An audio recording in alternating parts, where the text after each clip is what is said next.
அது என்ன வாழைக்காய் வறுவலா? வாழைக்காய் வறுவல் தான் பார்ப்போம். எப்படி செய்வீங்க? இது வந்து வாழைக்காய் நறுக்கி வச்சுட்டு மிக்ஸி ஜாரில் வெங்காயம், பெரிய வெங்காயம் சின்னதாக, தக்காளி, பூண்டு, இஞ்சி, சோம்பு இதெல்லாம் நல்லா அரைச்சிடும். நைஸாக அரைச்சிட்டு வாழைக்காவை கழுவி கொஞ்சம் தடியாக இருக்கணும், அதில் உடஞ்சிக்கணும்னா வாழைக்காவை நறுக்கி வடை சட்டியில் போட்டுக்கணும். போட்டுக்கிட்டு அந்த அரைச்சதையும் ஊற்றி நம்மளுக்கு காரம் எவ்வளோ தேவையோ, காரம், உப்பு, மிளகாய் பொடி.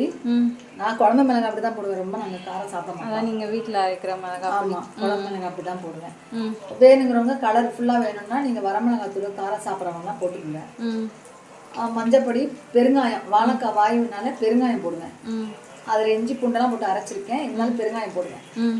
போட்டு இதை கொஞ்சம் அப்படியே தண்ணி தெளிச்சு விட்டு பரட்டி மூடி போட்டு ஒரு சிம்மில் வச்சு ஒரு கொதி வந்தது இறக்கிடுவேன். நல்லா உள்ளே வெந்திருக்கும்.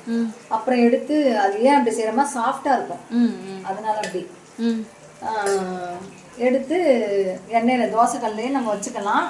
மீன் மாதிரி வறுத்து எடுத்து வச்சு சாம்பார் சாதம், ரசம் சாதம், தயிர் சாதம்லாம் ரொம்ப நல்லாயிருக்கும். அப்படியா? சரி, ஓகே. இப்போ நல்லா எவ்வளோ நேரம் ஃப்ரை ஆகணும்? நல்லா அது ரோஸ்ட் ஆகிற மட்டும் ஃப்ரை ஆகணும். சரி, இப்படி பண்ணாதான் அது நல்லாயிருக்கும். இல்லை எண்ணெயில் போட்டு பொரிச்சு எடுத்தா? என் பிள்ளைங்களுக்கு பிடிக்கும் இப்படி பண்ணால். உங்களுக்குலாம் அது ரொம்ப பிடிக்கும், அதனால இப்படி பண்ணுறது. ஆஃபீஸ்க்கு பிள்ளைங்க எடுத்துகிட்டு போனாலும் எல்லாம் விரும்பி எடுத்துப்பாங்க, நிறைய செஞ்சு கொடுப்பேன். Okay, thank you.